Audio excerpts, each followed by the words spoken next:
Some people appear to have known the imminent future on that fateful day.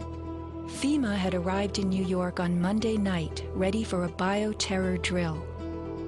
Spokesman Tom Kenny to Dan Rather. To be honest with you, we arrived on late Monday night and went into action on Tuesday morning. And not until today did we get a full opportunity to work the entire site other than the spot at Church and Day to which we were deployed. And Rudy Giuliani, mayor of New York, tells ABC's Peter Jennings that he was aware the towers would be coming down. What is going on now is a massive rescue effort. Do you believe it's hundreds or thousands? I really don't want to say right now, Peter. I think it's going to be a horrible number. I saw people jumping out of the World Trade Center. I saw some of the firefighters who I know going into the building. And we were in a building in which we were trapped for about 10, 15 minutes. And we set up headquarters at 75 Barclay Street, which was right there with the police commissioner, the fire commissioner, the head of emergency management. And we were operating out of there when we were told that the World Trade Center was going to collapse. The World Trade Center was going to collapse. It was going to collapse. It was going to collapse. Similarly, Larry Silverstein, new leaseholder of the World Trade Center, regretfully declared that a decision was made to pull Building 7 by the end of the day, the last structure added to the World Trade Center complex. Let's hear Mr. Silverstein's actual words, delivered for our benefit in the 2002 PBS documentary America Rebuilds. I remember getting a call from the fire department commander telling me that they were not sure they were going to be able to contain the fire. And I said, you know, we've had such terrible loss of life. Maybe the smartest thing to do is pull it. And they made that decision to pull, and then we watched the building collapse.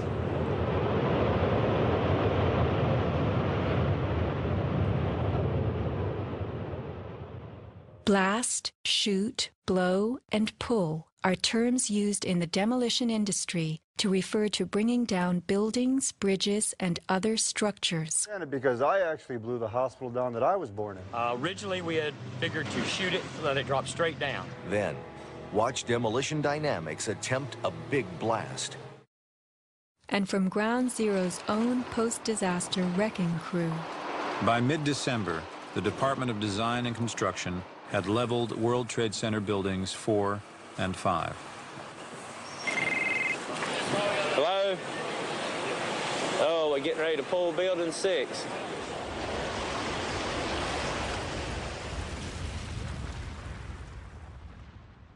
Silverstein, a commercial real estate tycoon with international political connections, acquired a 99-year lease on the World Trade Center complex in the spring of 2001. Throughout the summer, he reworked the insurance policies on his new property, making sure that it was covered for acts of terrorism. Explicit in the lease agreement was Silverstein's right to rebuild the complex if it were destroyed. After 9/11, Mr. Silverstein fought his insurers in court to obtain double his policy limits for the destruction of his property, maintaining that the double hijacking constituted 2 disasters caused by terrorists, not just one. He won and was awarded over $7 billion, a magnificent return on his original $15 million investment. My first reaction is to think about the families of those people, the tragedy, the magnitude of it. However, I firmly believe that we should rebuild.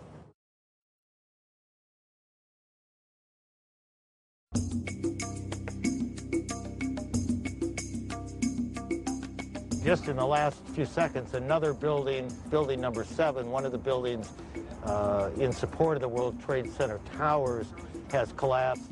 World Trade 7, functioning as the command center for the complex, housed giant diesel backup and oxygen systems, the mayor's protected emergency bunker, and offices for the CIA, Secret Service, Department of Defense, and Securities and Exchange Commission. Its other tenants were insurance companies, brokerages, and banks. No plane hit Building 7, but at 5:20 p.m. on September 11th, it collapsed in a heap on the ground. Some damage to Building 7 is said to have been caused by debris from Tower 1. Though this New York Times article tells us Building 7 burned like a giant torch, the only visuals that exist are of unidentified smoke and a few small fires. Compare this to the wallops sustained by World Trade Center 3, 4, 5, and 6. Positioned right below the towers, damage to the surrounding World Trade Center buildings was infinitely worse. Still, the structures held up.